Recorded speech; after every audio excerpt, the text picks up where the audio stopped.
Dito naman, ipapalakpak ang quarter note. Bigyan naman natin ng bilang. Isa. Dahil ang quarter note ay may isang bilang Isa lang, o isang ganun butas. lang. Pag full note, 1.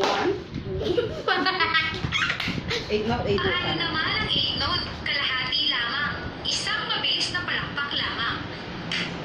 Pero kapag pinisama ang 8 note, Pasabi na, mabilis! Pag dalawa.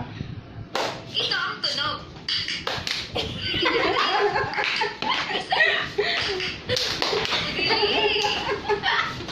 Hoy, malaro kayong dyan, Mang Res.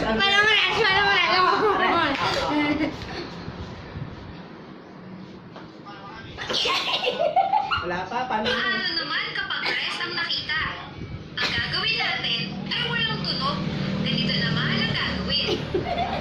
Ito ay ang quarter rest. Ulit! Dahil ang quarter rest ay may isang Ulit! Game.